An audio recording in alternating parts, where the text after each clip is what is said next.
Excelentíssima desembargadora Vângela Fontinelli Pontes, presidente da Segunda Câmara Criminal, cumprimentando ao ilustríssimo desembargador Sérgio Luiz Arruda Parente, grande desembargador, a qual tenho muito apreço, desembargadora Maria Ilna, que está na forma virtual, desembargador Eduardo Escorça Fava, costumo dizer que é o homem dos presídios, que tem tanta experiência, vasta experiência no ambiente prisional. Cumprimento ao Procurador de Justiça, Dr. Helder, a Defensoria Pública, Ana Amélia, os policiais e todos aqui que estão presentes nessa presente sessão do Tribunal de Justiça da Segunda Câmara Criminal. Pois bem, excelências, primeiramente eu digo que para mim é satisfatório defender este presente recurso de distrito, porque não é comum que eu venha a esta tribuna e também não é comum que eu esteja na tribuna do júri defendendo crimes dolosos contra a vida, onde não se tem aquela tarjeta de organização criminosa. Percebo que ao fazer defesas desta natureza, eu estou a atuar até numa atmosfera diferente, porque infelizmente hoje dentro do estado do Ceará, os crimes que são cometidos, principalmente os crimes dolosos contra a vida, geralmente são em disputa de organizações criminosas. E aqui no caso, este crime, eu vou apenas me referir como paciente, até porque esse processo está no sigilo, segredo de justiça, então eu vou me eximir de revelar nomes. O paciente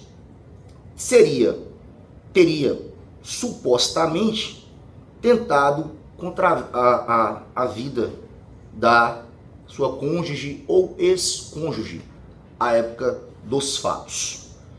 Ocorre, desembargador Sérgio e desembargador Escorça Fava, que, veja bem, o processo, ele não traz aqui uma efetiva situação em que, de fato, o paciente teria o ânimos necandi de ceifar a vida da sua cônjuge.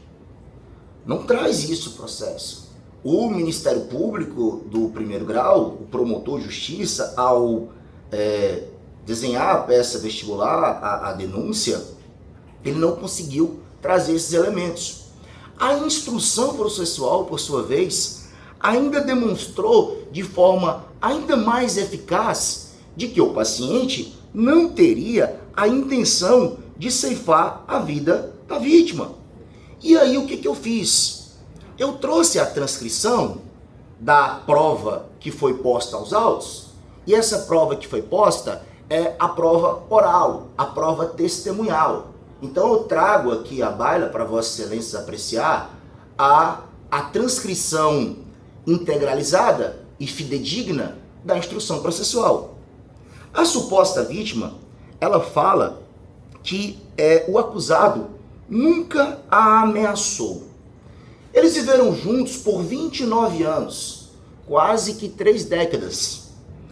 O acusado não ficou violento com ela, que nunca foi violento. Ou seja, era um homem pacífico. Era um homem que viveu por quase 3 décadas com essa mulher, sem nunca ter ameaçado, sem nunca ter agredido, sem nunca ter sido violento com essa mulher. Veja bem, palavras da vítima, que os policiais mandaram o acusado se afastar e foram procurar a faca que ele havia jogado, que ele tinha jogado a faca no meio dos matos. Excelências, Vossa Excelência são desembargadores com sapiência elevadíssima. Então vamos aqui ao contexto fático. Na palavra do testemunho de alguns policiais, eles dizem que o paciente não cometeu o crime por circunstâncias alheias à vontade do mesmo. Que circunstâncias seriam essas, desembargadora Vângela? Ora, se não, a pessoa está na proximidade de cometer um crime, no caso, um esfaqueamento, E ela só não comete porque a polícia vem e inibe esta ação. Seja ela de qualquer forma, seja essa inibição de forma psicológica, onde a pessoa fala, vou parar por aqui, porque se eu continuar, a polícia vai ver que eu a matei. Ou seja, por uma arma, uma ameaça com uma pistola, larga a faca. Mas, excelências, isso não aconteceu. O Luciano já tinha arremessado a faca nos matos, antes mesmo da polícia chegar. Isso está declarado e muito bem posto no depoimento da vítima. Tanto é, se o Luciano tivesse arremessado essa faca na frente dos policiais, eles não teriam que ter ido ainda procurar a suposta faca. Eles já teriam visto onde ele teria arremessado. Pois bem, continuando o depoimento da suposta vítima, ela diz que nunca foi agredido, né? Que eles tinham uma relação harmoniosa, que nunca o agrediu. Que não chegou a cair, que essa história inventaram. Que ele não tentou golpear. Olha, excelência, percebam aqui esse trecho do depoimento da vítima. Isso está de acesso muito fácil para vossas excelências através da mídia virtual. Que ele nunca que ele não tentou golpear com a faca. Excelências, como é que nós estamos diante de uma tentativa de feminicídio, na modalidade tentativa branca, onde o suposto agressor, ele sequer tenta golpear a vítima com a faca? Eu não consigo, se esse processo ir a júri popular, é isso que eu vou sustentar para os jurados. A vítima vai estar lá, assim como ela esteve na instrução, e dizer, não, ele não tentou golpear com faca. Aonde há uma previsão legal, nas normas infraconstitucionais, de que correr com uma faca na mão é tentativa de homicídio. Não é tentativa de homicídio, desembargador Escosta Fava. Correr com uma faca na mão, no máximo, é uma ameaça. É uma ameaça. O paciente, por diversas vezes, ele esteve muito próximo dela. Muito, cerca de 3 metros. Se ele quisesse matar, desembargador Sérgio, se o ânimos necandi, a vontade de matá-la, estivesse com esse homem, ele teria tentado matar. Ele teria tentado dar uma facada. Ele não fez. Ele correu com uma faca na mão. O processo, o pedido que eu faço, é uma desclassificação. É uma desclassificação de uma tentativa de homicídio para uma ameaça. Ficar sem responder nada, ele não pode. Ele atingiu a integridade dela de forma psicológica. Tentar correr atrás de alguém. Ameaçar. Ainda dentro dos depoimentos, nós temos um depoimento de uma vítima, de uma testemunha ocular, a Maria Cleia de Lima. O que ela fala? Que estava com a vítima no dia. Quando o acusado pegou a faca e saiu correndo atrás da vítima. Que ele não chegou a furar a vítima. Que ele não ameaçou a vítima. Que os dois se davam muito bem. Que não ouviu a frase, se você não for minha, não será de mais ninguém. Testemunha ocular, a Maria Cleia, ela estava junto com a vítima, foi comprovado isso na instrução. Que a viatura chegou e mandou encostar na parede. Que o acusado já havia jogado a faca quando a viatura chegou. A Cleia, testemunha ocular, a Cleia sim estava com a vítima. O que os policiais falaram, principalmente o depoimento do Rinaldo, que acredito esta defesa técnica que o magistrado Acó se debruçou para fundamentar a decisão de pronúncia, é totalmente distorcida com o que a vítima fala e com o que a Maria Cleia fala. E estas sim estavam postas na cena dos fatos, não os policiais.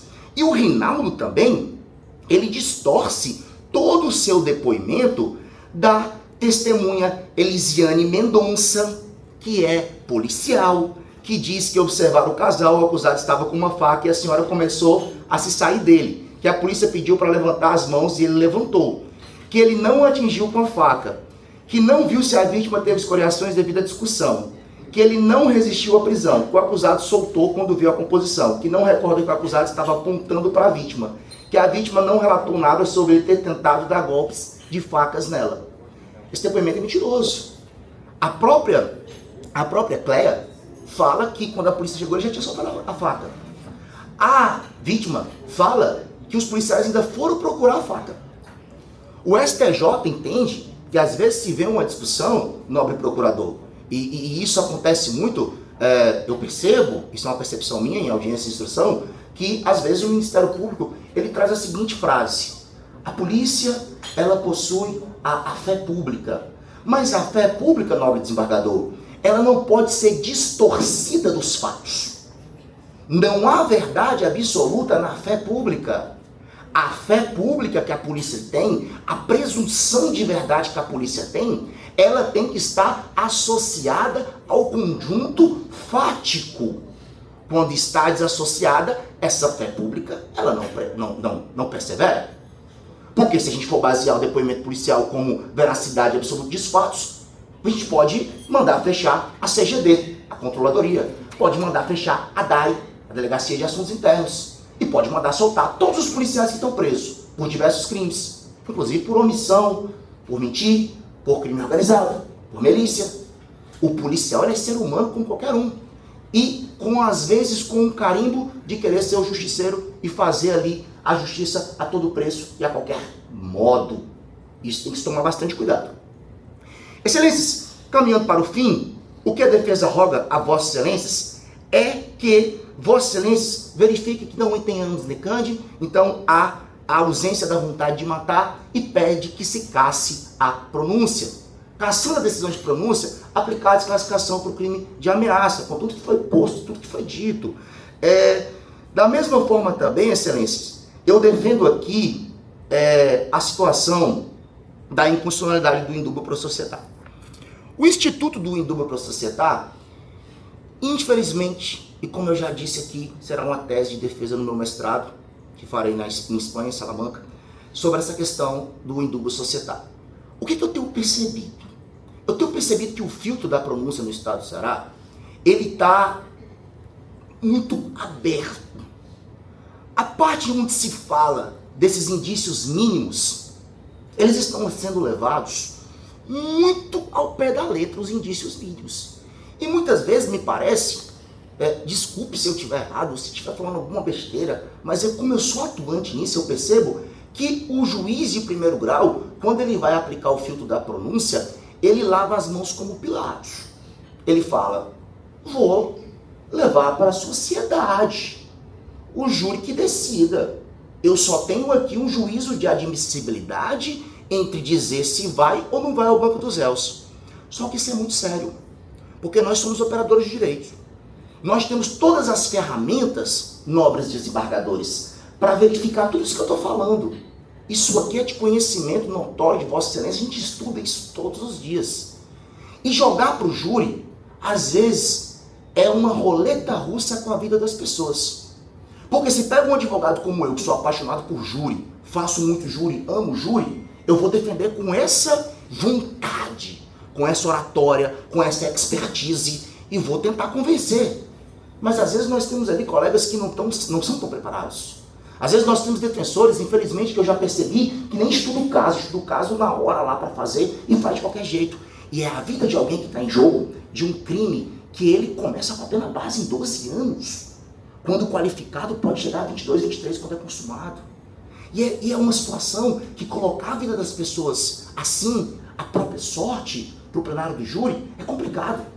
E quando chega aqui para Vossas Excelências, infelizmente a gente esbarra na tese que está prevalecendo aqui nas três câmaras, que é a questão da prova contrária aos autos, de que a soberania do plenário do júri, o princípio esculpido na Constituição, ele deve prevalecer.